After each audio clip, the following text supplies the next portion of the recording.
Hello everyone, it is your host, your friend, your boy, Jet Black the one and only, here with another exciting live stream. Today is July 10th, 2019. It is currently 7:58 p.m. and it is your host, your friend, your boy, Jet Black, and I'm going to be talking about my day.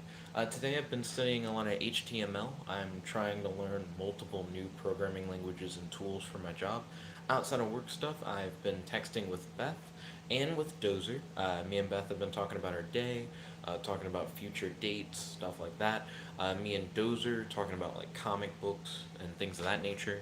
Um, Today, while working, I listened to some music. So I listened to some Spice Girl Perp.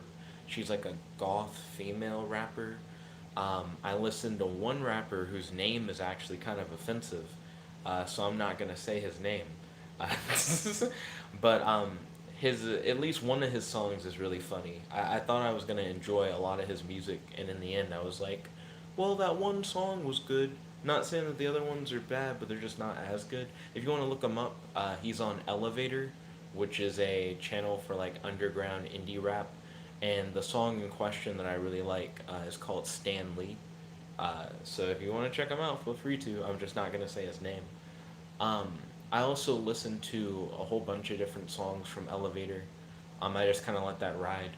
YouTube recommended me to check out the superhero topic on YouTube. So on YouTube, there are these different channels that are called topics, and essentially all they are collections of videos based around whatever the topic is. But it's not like they're uploading those videos; they're just taking them from other YouTubers. So for the superhero topic, there were multiple like essay style videos of people talking about comic books and how they felt about comic books, and I thought they were kind of interesting. There were a whole bunch of other videos in that playlist. Some were like for kids, and I kind of skipped those. Um, they were like toy videos or whatever. And it's not that I don't like toy videos because Toy Galaxy is a YouTube channel that I follow and they do stuff on like action figures and stuff like that. And Toy Galaxy, I don't know, it just seems more mature. I definitely feel like there are lines between toy videos that seem definitely for like really little kids and other videos that I feel like just multiple people would check out. Matt said, "Why, yo, Matt? Welcome to the stream. It's good to have you. How's your day today? Do you have any questions for your boy? Do you have any discussion topics you like to talk about on the stream? And don't forget to ring that bell if you haven't already, and hit the like button." Let's see. And then Matt said, "No, no, no." Oh, I was talking about toy videos. Yeah, Toy Galaxy is a really good channel on YouTube. I like to watch their toy videos, but I don't watch little kid toy videos, unless they're Ben 10. I don't know. I got that soft spot for Ben 10 stuff. It's just a thing. What was I thinking about? Toy Galaxy. Toy. Oh, right. So there were a bunch of like comic book essay videos that I watched today, and they all complained about one of two things. They either complained that comic books are changing too much and that they need to go back to the way they used to be back when they used to read them, or their argument was comic books aren't changing enough and comic books need to change if they want to keep up with the times. And I think it's interesting that people have that there's such a big split between people who are like comic books need to be the way they were versus people who are like comic books need to change more because they're not keeping up with what people like. It's like, oh, this there's just two very different views of the situation. Let's see. So I now have the live chat up on my computer. Let's see. Matt said, "You should know why the Y is all caps." So I believe you put the Y in all caps because you also did that in an email. I had sent you um, Dynamo Dragon versus Ultra Ghost. Actually, I think it's the reverse of that. Ultra Ghost versus Dynamo Dragon. The story that I wrote that was inspired by American Dragon Jake Long and Danny Phantom and the concept of who would win in a fight. What were your thoughts on that story? I'd actually really like to hear those. And then Matt said comics need to be good. Um, well, as someone who's a fan of comics, um, and then Matt said inspired, in quotes. As someone who's a fan of comics, I feel like I have a very unpopular opinion when it comes to comic books. I feel like a lot of people read Marvel comics because I feel like the characters are relatable and they really like the characterization. One of the biggest characters, no, I wouldn't even say one of the biggest. The biggest Marvel character right now is Spider-Man. And I feel like people really vibe with Spider-Man because of the fact that Peter Parker is relatable and he has everyday struggles and he's a young man, but he's still kind of an adult because he's stuck in like comic book age limbo or whatever. So if you're like a relatively young person, you can more or less relate to the struggles of Peter Parker as a person. But I'm not a big fan of comic books for relatable characters. That's not really what I read them for. That's not really what I look for.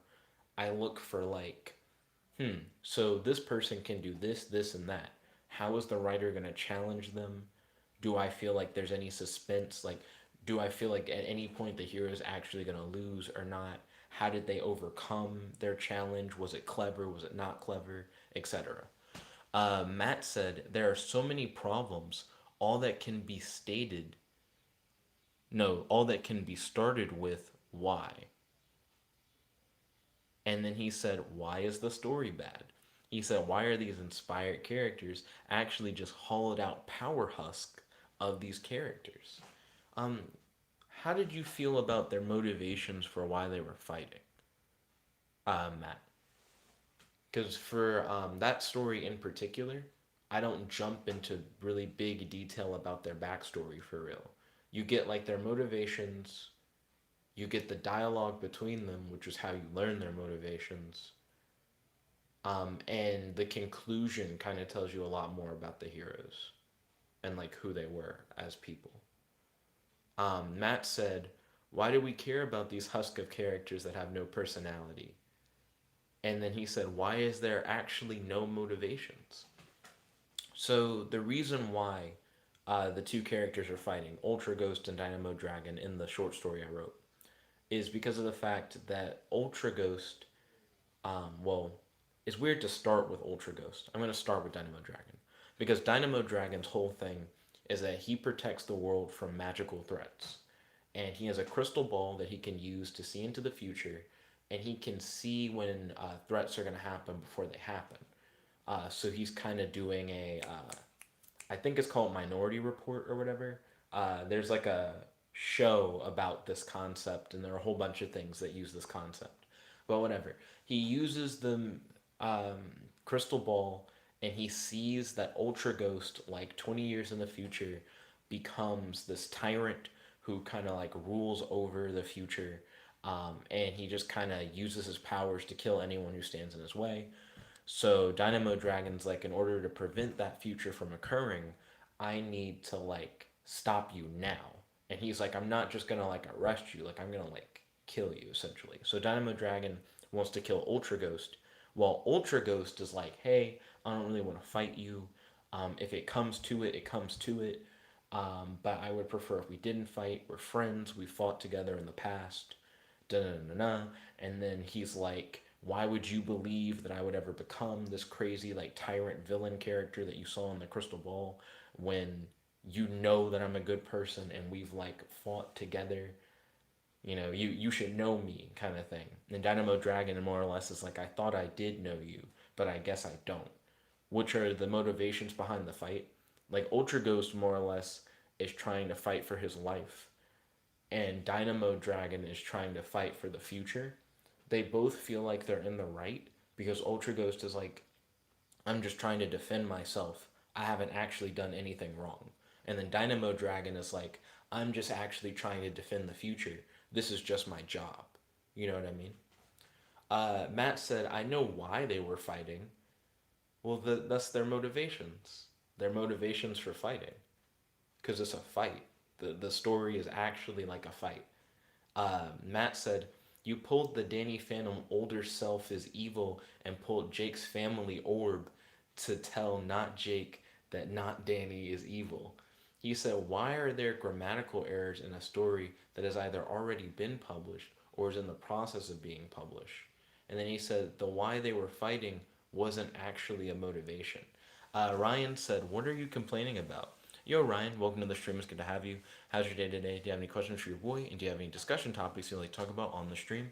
I actually sent Matt a story that I wrote. It's a superhero short story that's like a fight. It's called Ultra Ghost versus Dynamo Dragon. And it's a short story with two characters inspired by Danny Phantom and American Dragon Jake Long battling it out. Yo, Kels, welcome to the stream. It's good to have you. How's your day today? Do you have any questions for your boy? And do you have any discussion topics you'd like to talk about on the stream? Let's see. So the grammatical errors thing I think is actually rather interesting. Um, so Google Docs actually has a thing now where it checks for spelling and grammar, and I use that. I use the tool that specifically checks, excuse me, for spelling and grammar mistakes. I also submitted it via Kindle Direct Publishing, which has its own spell check thing. Theirs doesn't check for grammar though, and they also were like, "You're good." So I guess I'm confused because I'm like, Google Docs said I was good, and like Kindle said I was good. Matt's like, I am beyond these simple machines. My eyes have seen all. Matt said, we know so little about these characters, and so little detail actually explains anything that we have no reason to care. So I've heard that argument before, Matt, um, but I just feel like I don't fully agree with it. The reason why is when you look at like Silver Age comics, and Silver Age comics are the inspiration for my superhero short stories. These like versus battles between two characters, specifically the DC comic Silver Age, because the big focus at that time was okay, you have like a hero, and you have a villain, and they have powers, and they're gonna fight, and they're gonna fight because the hero's a good guy and the villain's a bad guy, and and the hero is gonna end up in a situation where it seems like they're gonna lose, but then somehow they don't lose. But then the villain's like, it doesn't matter because I'm better than you, and I can counter whatever you did before, and now you're gonna lose. And then the hero's like, snap. I guess they are better than me. I have to be clever. I can't just beat them. I have to like outsmart them. And then they do, and then that's the end.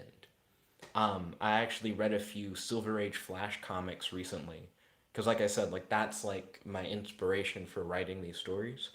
And in those comics, they're like, Flash, aka Barry Allen, is a police scientist. They didn't call it like a forensic scientist back in the day. They were like a police scientist, and he has a girlfriend, Iris West, and she's mad that he's always late for like dates and stuff. And that's all you get about him as a character. Like for those books that I read, they don't really tell you anything else about him as a person. Um, and you know he's the Flash, and that he has speed powers, and what he gets at the end of all his stories is like, and then he made it to a date either late or on time with Iris, the end. Like that's always his reward, regardless of what he did. He could have saved all the money in Central City, or he could have like stopped like a hurricane from destroying the city, and it'll be like, and then he made it to that date, and Iris was upset because he was late. The end, and it's like what? So I mean, that's like the kind of thing I'm trying to write. You know what I mean?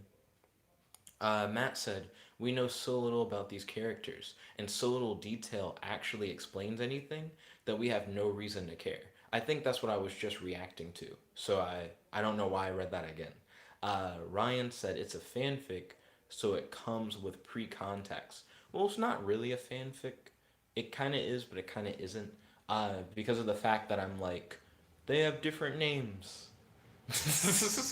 And I don't use any specific stuff, like they're not like in New York specifically or in I actually can't remember where Danny Phantom's from. I like had the name of his city on the tip of my tongue and I couldn't remember it. It like went back into my brain. I couldn't find it. Matt said, to add to this, we had a sudden jump of conclusions for a character. We have no idea how they think. Um, could you elaborate on that particular point more, Matt? I think you kind of lost me with that, with the sudden jump of conclusions thing. Matt said, but this isn't really fanfic since it isn't those characters, which I feel like it's arguably true that it isn't those characters. Matt said, Jet, You don't fully agree with anything. I feel like that's false. Can't I fully agree with things that I fully agree with? Like, doesn't that make. Yeah, I must fully agree on something, at least with myself, right? If I didn't, then that would be very inconsistent. Kel said, I don't like the grammar corrector on Google Docs because it corrects things like that's and it's. It does correct things like that's and it's.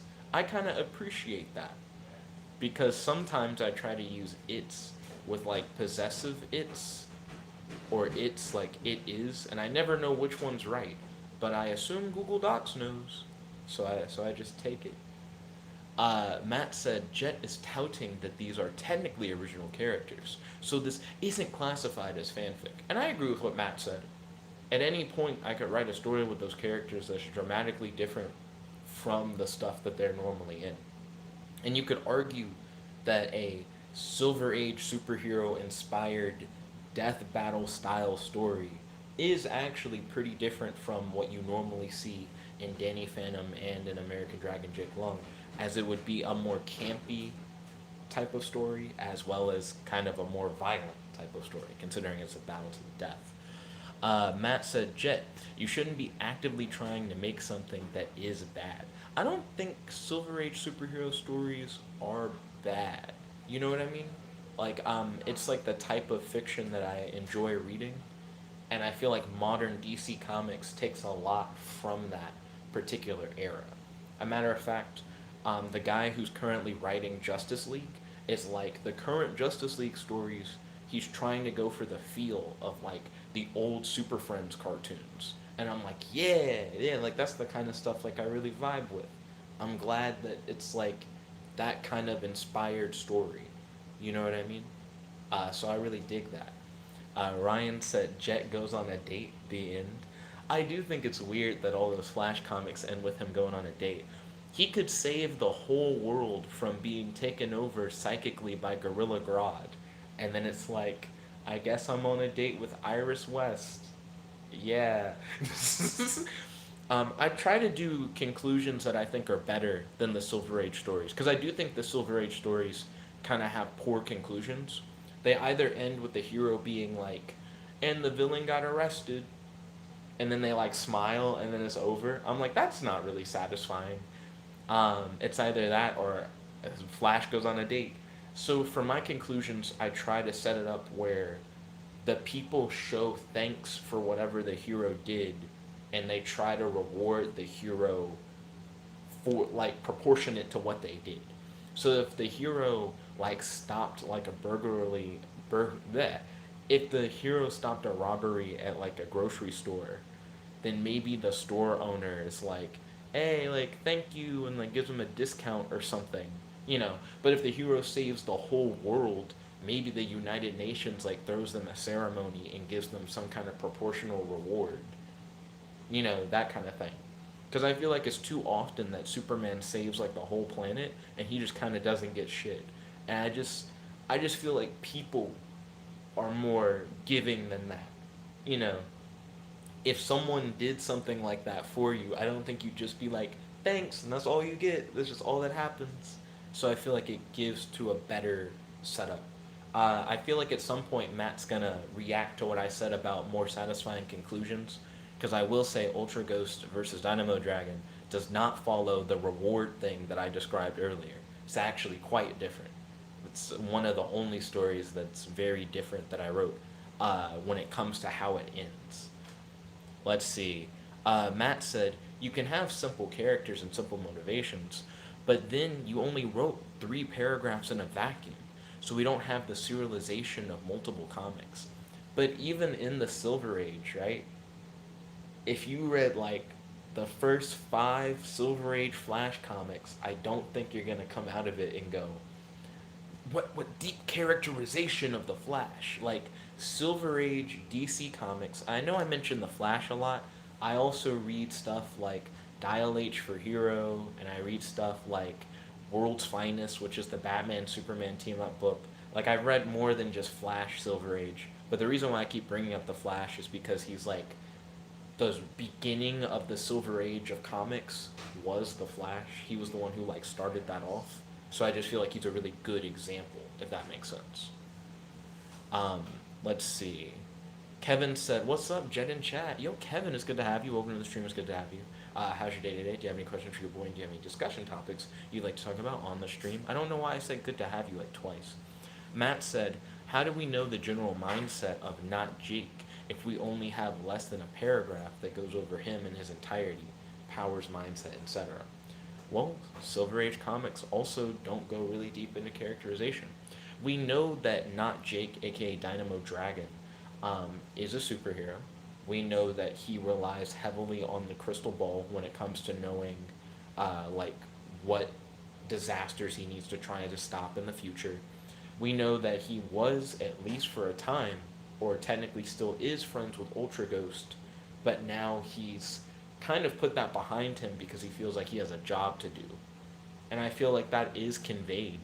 Even though it's a short story, short by design, I feel like all those points are conveyed. They're not like hidden. You know what I mean? And because it's Silver Age, characters are very blatant about their motivations when they speak. So it's not like they don't more or less just say what I just said, you know. But that's kind of the point. They do a lot of self-narrating in Silver Age comics. So the villain will say stuff like, "You really thought you could defeat me, Spider-Man? Hmm, with my radioactive ray gun, I'll be able..." You know, like they do stuff like that. They do the monologuing. So I feel like that's all pretty blatantly said, you know. So when you're like, how do we know their mindset? It's like they just tell you. They're just incredibly direct about it because that's like the style of that type of literature. Kel said, "Can you explain the difference between universe and timeline? Because I've been having trouble with that." I can help you out with that, Kels. So if you're going to travel to another timeline, you need a time machine. If you're going to travel to another universe, you need like a multiversal traveling device.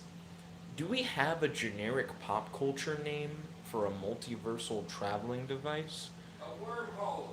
A wormhole also can take you through time. So that's just, I feel like, not the best example. I don't know if that's true.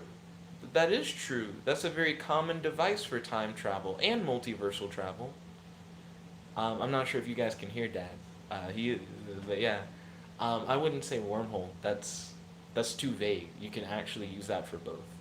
Um, but yeah, time machine for like timelines and time travel, some kind of universe traveling device for traveling between universes. But you can't take a time machine to another universe, if that makes sense. And you can't take a universal, like a multiversal traveling device to another timeline, because that's just not how they work. You know what I mean? Matt said, "Silver Age isn't inherently bad, but you're aiming for all the bad parts of Silver Age comics." So I think that's actually like an interesting way to phrase it. What are the elements of Silver Age literature that you enjoy? Because I imagine you're probably going to answer like the characterization. That's an assumption, though. You could easily say that that's not what you're going to say. But that's why people really vibe with Marvel comics from the Silver Age and why I don't. I'm just not as big of a fan of the characterization. It's more the powers and are they able to cleverly get out of situations when they're kind of the underdog. Matt said there are parts that can be enjoyed, but taking the worst parts will inevitably create a bad story. Which again, I'd like to hear more about what you feel like are the good parts of Silver Age comics. Because keep in mind, I'm looking at like DC Silver Age specifically. Because Marvel Silver Age, I just actually don't really like. I also don't like modern Marvel. And I also like modern DC, so it's an interesting toss up. Kevin said, "I'd like to see a story of a hero plot twist where the hero at the end says, 'Fuck this, I'm joining the bad guys for some reason.'" Um, I imagine there's a story I could recommend to you in which that happens. Um, you might like the Vision story by Tom King. He did like a run of Vision, and at a certain point in that Vision storyline, Vision kind of goes, "Yeah, like none of this hero stuff matters. My motivation is the only thing I really care about." and he kind of steps up against the other heroes. So if that's the kind of thing you're looking for, you might want to check out the Vision graphic novel by Tom King. It's really good. Matt said, well, Matt put me talking, so I guess I have to say, Matt said, Jet said, I don't really care about having realism in my comics. Realism. Realism is an interesting choice of words. So why do you feel like realism matches my thought process? And then he said, also, Jet, why do these people not realistically reward their heroes for the deeds they do? So I feel like, while I do like the cartoony, crazy stuff of the Silver Age is really bad about saying, like, radiation can do literally anything, and radiation plus something equals powers and stuff like that. Like, they do have a lot of cartoony stuff. Time to get. Oh, I can't get copyright striked by Dad's music. That works out fine. um, well, what am I thinking about? Oh, I got distracted by Dad coming in with his music. But I don't know. I feel like the realistic reward thing makes sense. I also think the realistic reward thing is something that is kind of weird because it doesn't happen in video games either. Uh, I feel like that would work. Let's see. Do do do do do do do. Oh, Kevin said, then more stories can continue from there. Where after the hero changes from being a good guy to being a bad guy, their story continuing as them as a bad guy. I'm not sure if I have any specific examples of that off the top of my head, but I can try and think about that and give you a recommendation. Let's see. Matt said, Silver Age is shallow. He said, I will give you that. But a story still ultimately exists that can be followed. You had literally two scenes for a single fight. Well, they're relatively short stories when you read those Silver Age comics. One thing that has to be put into perspective, if you were to like have someone read a Silver Age comic to you, like you don't look at the pictures, they just read it. There's so much self narration as well as just narrator bubbles that you can understand everything that's happening in that comic, like without having to look at the pictures. And it's not a lot of words. It's not a lot of words at all. And then, like, not only is it like a short piece narratively with like what's written, um, but the fights themselves are pretty quick. But you also have to think about fights in real life. Fights just aren't long things, like in reality. When's the last time you saw a fight that was like longer than 30 minutes in real life? Like people like duking it out for more than half an hour. I'm not talking about like a war. I'm talking about like two people fighting. Now imagine if like both of those people had superpowers. That it would just be a really quick, just boom, just not a fight. It just would go incredibly fast. Um, let's see. Matt said, with the scene referring to what might be like an action panel. So the way these stories are structured, there is like a sentence near the beginning that's like, and they're engaging in an epic battle, and then it's quickly changed to, but what is this? It seems like whoever is the hero is about to lose or has already been defeated. You know, so that allows you to kind of imagine, because before that, the characters are introduced and what their powers are and stuff like that. Um, so that can allow you to imagine how the fight went right before there was a turning point. And then it goes into how it seems like the hero seemingly been defeated, and then it goes into how the hero was not actually defeated because they were able to counter whatever the villain did, and then the villain reveals that they can counter whatever the hero did, and then the hero has to come up with a new way to counter the villain's new plan that counters what they did before. It's a lot of head game strategy stuff with these superpower battle stories that I write, and that's what I like about it. That's also what I like about Silver Age superhero comics. That's what I'm a big fan of. Beth said, "Can your dad appear on the screen?" So Dad actually, accidentally pulled my phone down. Dad didn't do that. My leg did.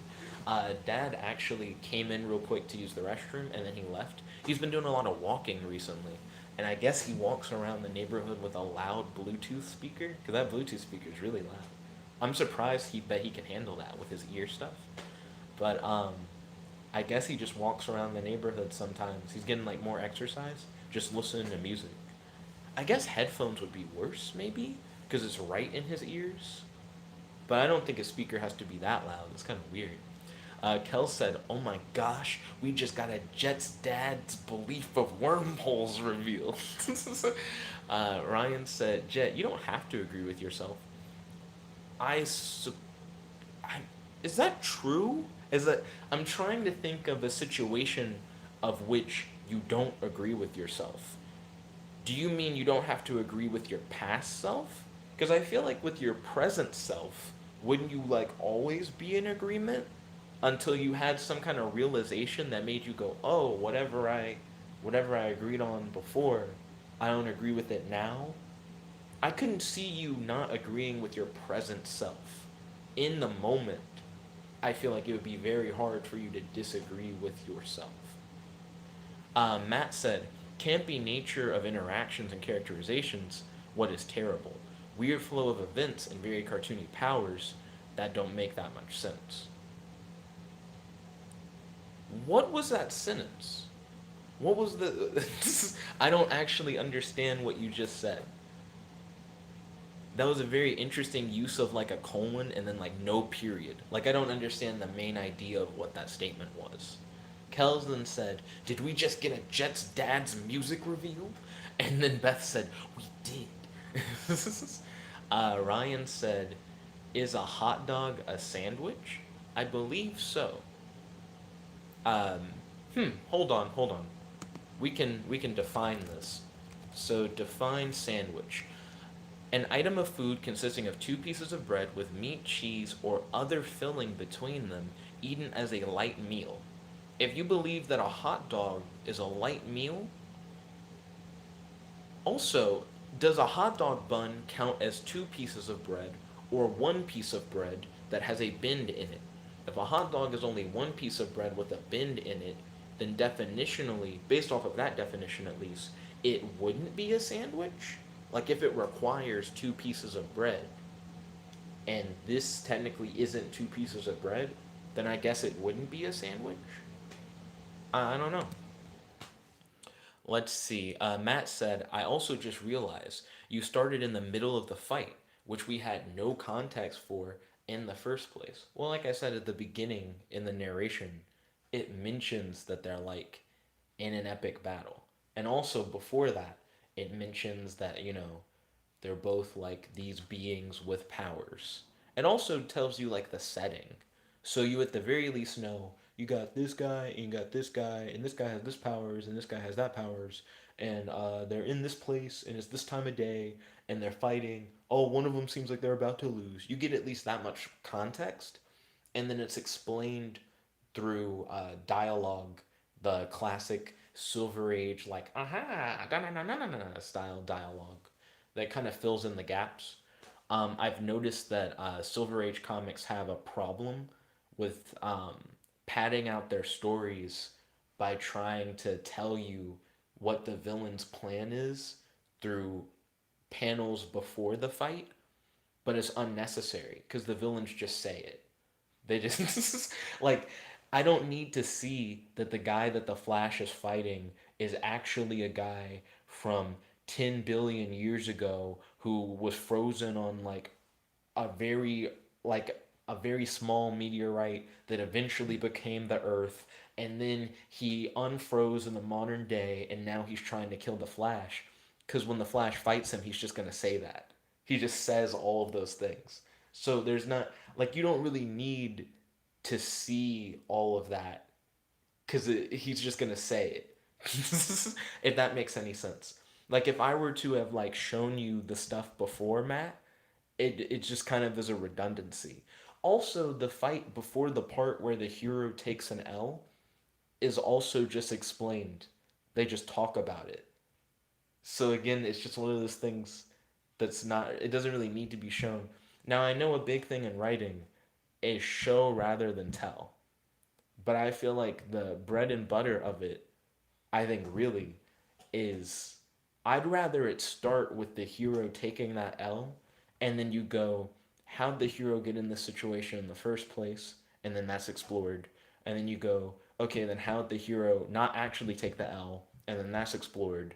And then see the villain go, well, now that I know that, I can now ensure that you take an L because whatever you did before to avoid it, you can't do again. And then you see the hero, now that they've been put in like a tight spot, have to find their way out of it, but you already have an example of how they found a way out of a tight spot before. So it's just enough to build off of for you to be like, okay, so I kind of understand the strategy they took the first time, and I understand that it won't work again. So what are they gonna do now? I actually really like short and sweet fights that have an air of suspense. Not an air of suspense necessarily because you're like, the characterization of this character makes me like relate to them and I want to see how they do. No, it's I know what both of these people are capable of, and I know that one of them is in a really rough spot, but supposedly they're going to win. So how? And is it clever? Like, that's what I look for. That's what I get hyped for.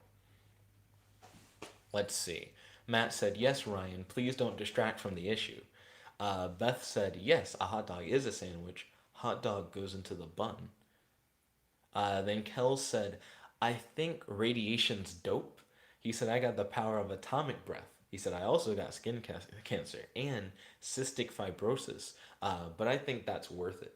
There's a comic book about a girl who's trying to get superpowers by doing things that people have done in comics, and she just gets really, really sick for like most of that series. I'm not going to spoil how it ends, but it's really interesting to see her repeatedly do things that practically kill her. It's an interesting situation. Ryan then said, is a taco a sandwich? Again, if it's not two pieces of bread, then I don't think it would be a sandwich. Based on that definition, that specific definition. Then Beth said, a taco isn't a sandwich, but mayonnaise is an instrument. Going for those SpongeBob memes. SpongeBob's having a birthday special thing on Nickelodeon. I saw an ad for it on YouTube. Matt said, I almost want to write my own story as an example for at least semi decent writing, but then you'd be like, fantasy story, time to shut the brain off and stop caring. Well, not necessarily so. I'm actually totally, like, I'm really interested in reading whenever my friends write stories and stuff like that, especially if it's a short story. If you were like, here's a 50-page novel, I probably wouldn't be super down. But if you're like, here's like a 5-page short story, I'd probably read it. I don't see why I wouldn't. You know what I mean? I think the only time you've ever tried to show me a story that you wrote that I just wasn't particularly interested in, it was the D&D character one, and that's just because I wanted to see it. I just wanted to see your story in the interactive game that we were playing. I just wanted to see it play out. I'd rather see it there than see it as its own separate thing. Um, but yeah, if you like submitted a fantasy story for me to look at, I wouldn't be like opposed to it. I'd probably limit you to like 5 pages or so. If you were like, here's like a 10-page short story, I'd be like, I just would want to do other stuff for a little bit. I probably wouldn't read it in one sitting, I guess.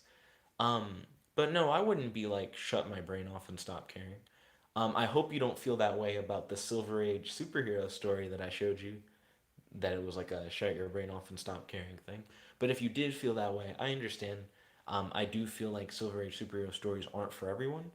It's part of the reason why they're Silver Age and they're not like modern age, because people look for different things in stories now than they used to. Ryan said, you don't have to agree with yourself. Could you give me a good example of like not agreeing with yourself in the moment? Because I think that's really interesting. Matt said, Jet, remember that comments are delayed from what you said. That is true. And then Matt said, but you always forget that. Well, now I'm like, what did you say that in context to? Because now I have no idea what you're referring to. Kel said, a hot dog with buns is not a sandwich unless the bread is split. Okay, so Kels agrees that is one piece of bread that is folded. Nani said he is alive and well. Yo, Nani, welcome to the stream. It's good to have you. How's your day today? Do you have any questions for your boy? And do you have any discussion topics you'd like to talk about on the stream? Matt said, Jet, a basic narration at the start does not excuse starting in the middle of the fight. I actually really like the start of the middle of the fight thing. Like I mentioned before, I think until you hit the low point of the fight where the hero is losing, the rest of a superhero fight is kind of fluff. I'm not sure if you guys have ever noticed this, but in a superhero fight, if the hero throughout the fight is like,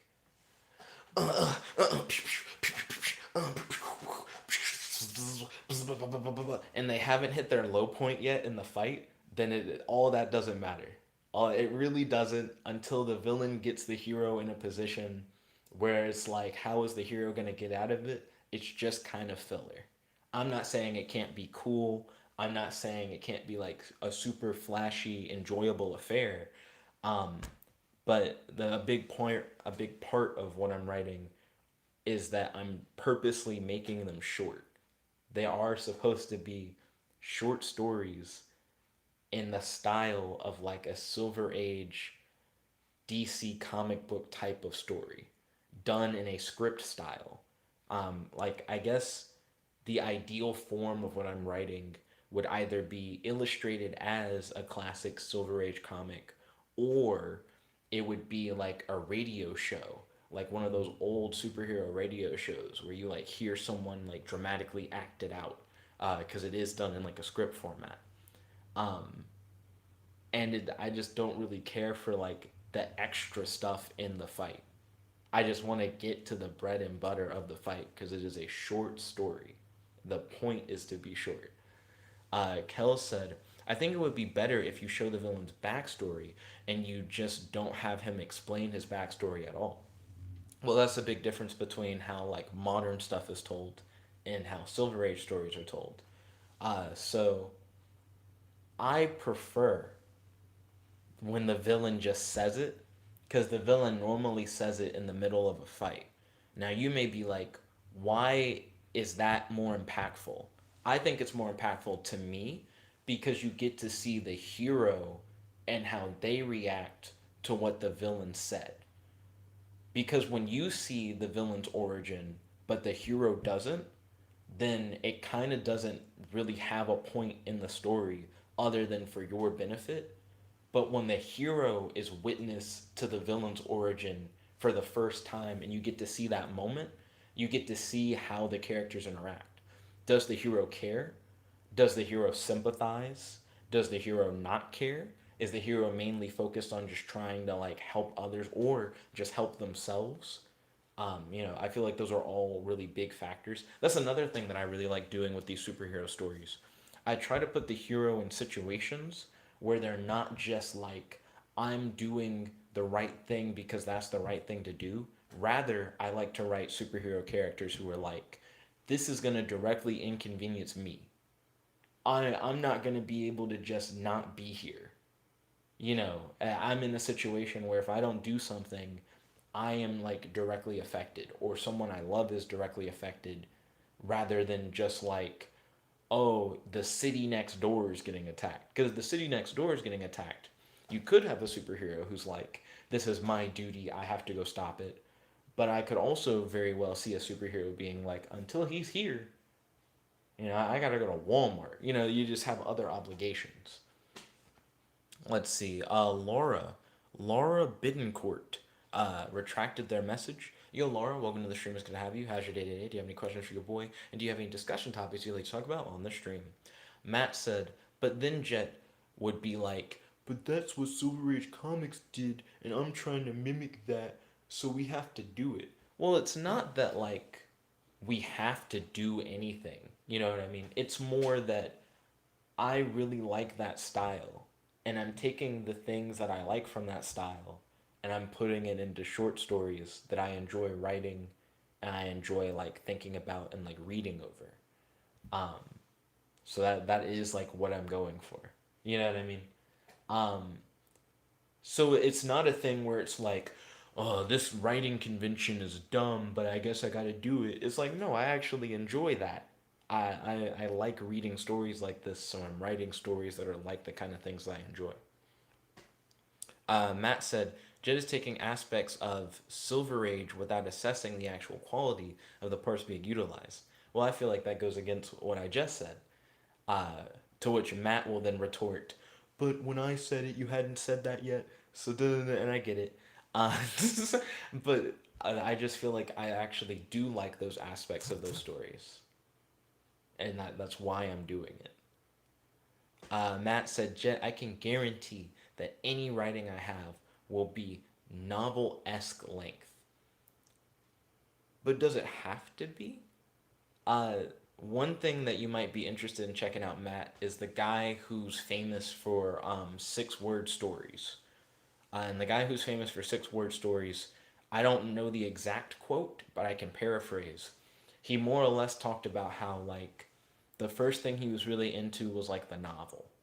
And then he was like, I like novels, but I like to be able to tell a story in, like, a more, like, condensed form. So then he was like, I went from novels to like short stories. And then he's like, wow, I was able to like capture the essence of a greater story in something shorter but still enjoyable. But then he was like, but I want to get like even more condensed. Can I still get like the impact of what I'm saying with even less? So then he went from like short stories to like poetry. And he's like, wow, from like short stories to like poems, it's like I still get like the full impact of what I'm trying to say, but it is even more condensed. And then he felt like he hit like his like max point with like 6 word stories. He's like, if I can in 6 words give you the impact of the thing, I like killed it. The reason why I'm paraphrasing that whole thing is to show that like short stories are something that like do have value, and plenty of people like write short stories and publish short stories. Short stories are actually like a rather popular thing, and you don't have to have something really long for it to be good. A book doesn't have to be like hundreds and hundreds of pages to have an enjoyable story within it. You can tell a good story in 1 page. You can tell a good story in less than 1 page. It all depends on what you're trying to do. Let's see. Matt said, Jet, short stories in school are like at least 10 pages minimum. Please stop making way too short stories. I don't think that's true at all. When was the last time in school that you remember being assigned to write a short story and being told 10 pages is the minimum amount? I took a creative writing class in high school, and they would like every day you get 10 minutes at the start of class to write something. And the length didn't really matter. It didn't matter at all. They were just like, just try to make something creative in 10 minutes. They didn't give us a minimum. Some people did poems, some people did short stories. I did scripts. I really like doing scripts. I'd have people like act them out. But length isn't the deciding factor. You know what I mean? It all has to do with like, are you trying to tell a story, and like how long you want the story to be to where it satisfies you as a writer. Stan Lee, I feel like I've said this multiple times on the vlog, but Stan Lee is famous in his TED talk that he gave on like how to write comics. He was like, I don't write for other people. He said, I write what I like to read and I put it out there. And then he's like, I know that if I like it, that there must be other people who like the same kind of thing. And I feel like that's a good way to go about it. I feel like you should write stuff that you enjoy. Because if you enjoy it, then that means that other people must also enjoy it somewhere out there. It's very unlikely for you to be the only person who like enjoys that story. You know what I mean? Matt said also, Jet, I knew we would never learn the background info for the D&D character. I feel like it's something that could have been gotten to.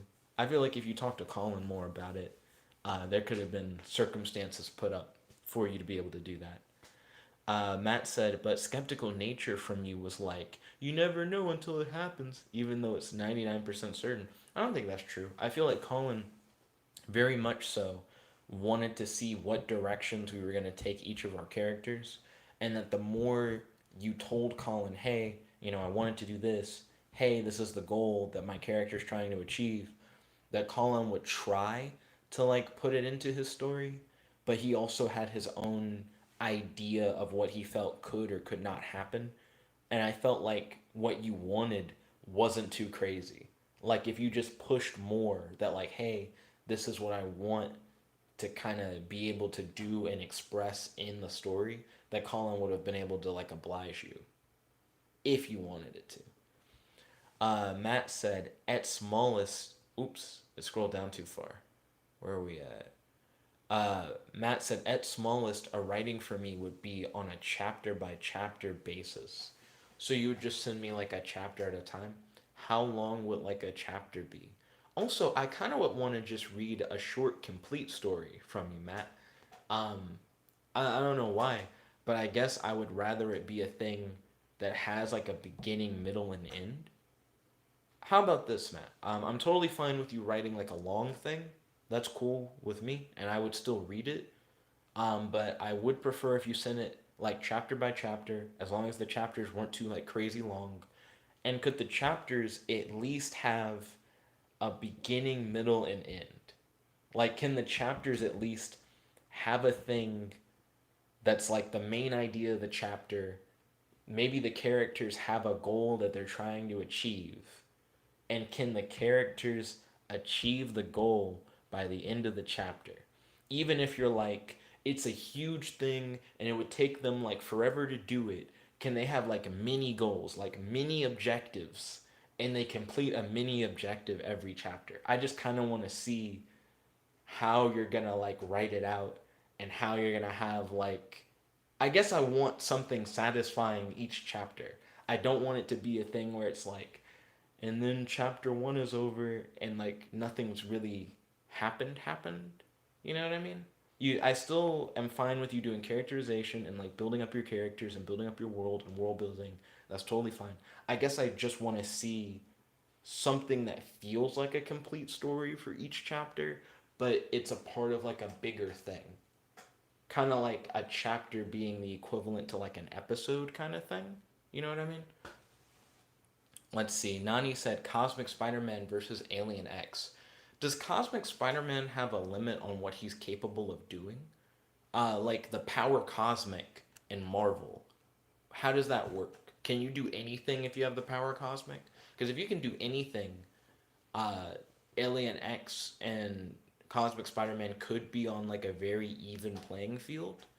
That being said, um, I've seen a Cosmic Spider Man die before to something that's way less than Alien X.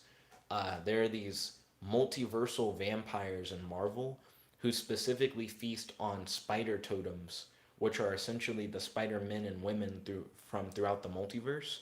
And I saw them like hard dick like a cosmic Spider Man from like another universe, and they're not like Alien X godlike beings. I will admit they had like a trump card because they're like, we're essentially the predator of like Spider-Man and you're a Spider-Man, so you kind of immediately get dicked on that. But I still feel like they are way weaker than Alien X, so if they could do it, Alien X would probably do it. You know what I mean? Kel said, Jet, we should do another death battle between two characters. He said it can be more characters if other people want to join. I'd be down with that. What characters would you like to propose? Also, what are your thoughts on the death battle that Nani offered, Cosmic Spider-Man versus Alien X? Um, Ryan said, Alien X versus dialectic materialism, which is not a character as far as I'm aware.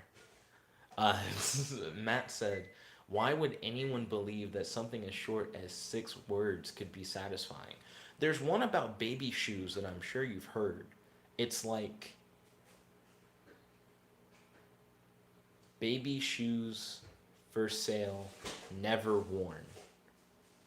That one I've heard like in school, like teachers would talk about it. They're like, yeah, like that tells like an in-depth story. You know that there was like a mom who was like expecting a baby and that she probably bought like a whole bunch of things for her baby.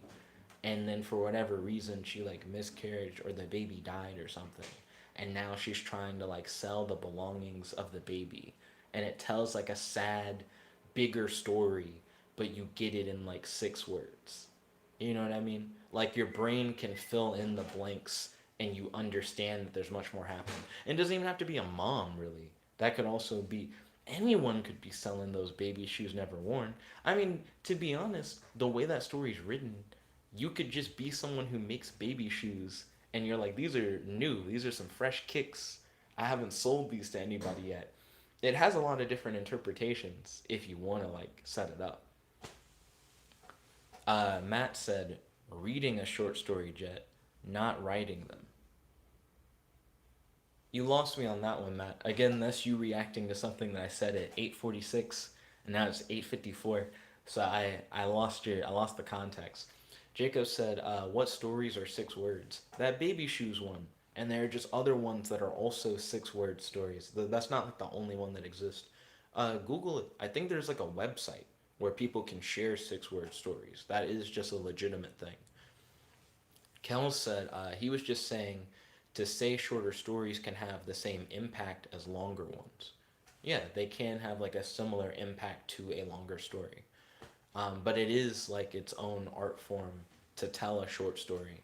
And I feel like people don't give short stories the credit that I feel like they probably deserve. There are a lot of people who have written stories that are really long, but they don't really end. Like, they don't have like a actual like conclusion that feels satisfying, but they go on and on and on and on kind of thing. I like that short stories can give you a quick, satisfying adventure without having like a lot of extra fluff. There are ads that come on YouTube for like master classes or whatever, and they'll show people who are like, "Hi, I'm like Samuel Jackson," or "Hi, I'm like Neil Gaiman," and stuff like that. And they're like, "And this is my master class, and I'm gonna tell you about da da da da da." And there's one masterclass ad that I've been seeing recently that's like this writing guy, and the writing guy was like, "So here's like a chapter of like a book I wrote," and he's like, "And here's a binder full of notes." He's like, "This whole binder is notes for that one chapter," and he was like, "Don't put all that in there." He's like, "You may have like a billion ideas for what you want to like put in, but less is more." And I feel like less is more does go a long way with a lot of things. I think that's part of why short stories can hit so hard.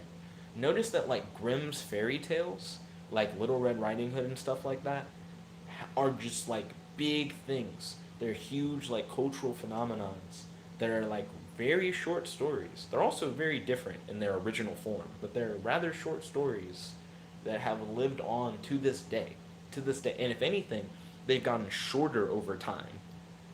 Um, but that doesn't take away from them and like what they mean to people and how they've like been something that stuck with the culture. You know what I mean? Matt said also the issue is that the more we condense writing, the more skilled the writer has to be in order to condense all the notable aspects of the story in a satisfying manner. He said, I can at the very least say that you need more space in a piece of writing in order to get the meaning out of your writing. I will say that the shorter a piece of writing, the more vague it becomes. That or the more specific. I guess there's a spectrum, actually.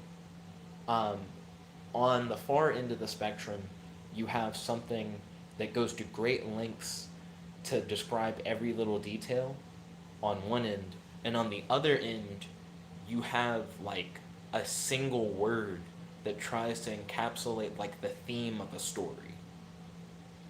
But then as you get in the middle, going from this way, you get less and less detail in the story, trying to focus on what like the story is about without going into each small like tidbit of knowledge. And coming on this end, you're actually adding like more words in detail.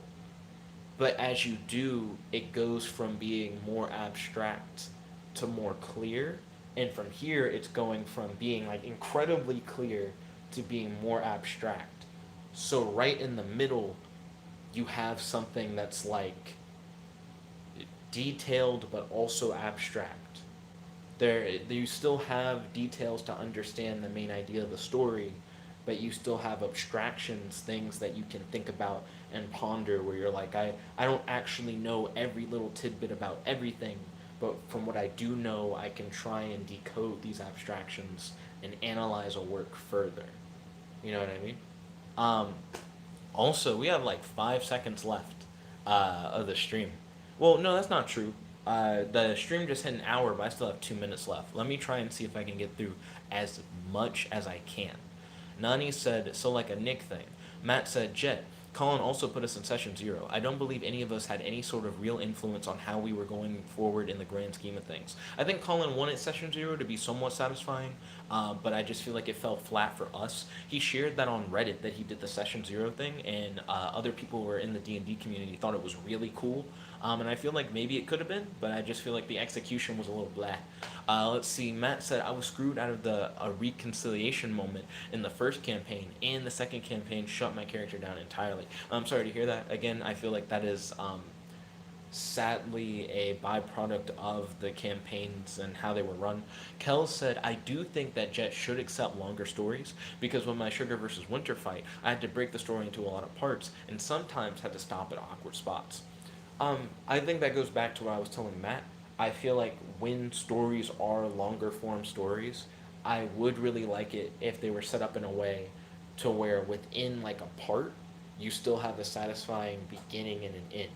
Even if it's just one big long fight, maybe at the start of a part, a character is like, I'm specifically trying to do something that will lead into like a bigger part of my plan. But until I can get this one thing done, I can't go to the next part of the plan. So by the end of that part, they've either successfully done that or the character that they're facing off against has like countered and has successfully prevented them from doing that. Maybe they outsmarted them.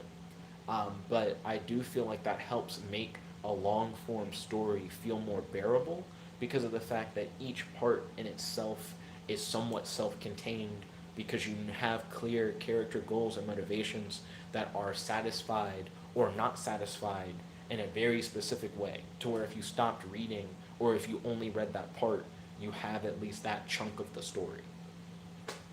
Also, sadly, we hit 9:01 p.m. I do have to cut it for now. I'd like to thank you all for tuning into the stream. Um, whew, I almost forgot to do my normal log out. If you like this video, make sure to smash that like button, favorite, comment, subscribe, and ding ding ding, ring that notification bell to be notified whenever we do these live streams. It's your friend, your boy, Jet Black the One Only, logging out. Make sure that you guys tune in tomorrow so that you guys can tune in to more of the exciting vlog chats. It's good to have you guys. As always, thank you all once again. This is your friend, your boy, Jet Black the One Only, logging out. Peace, guys, and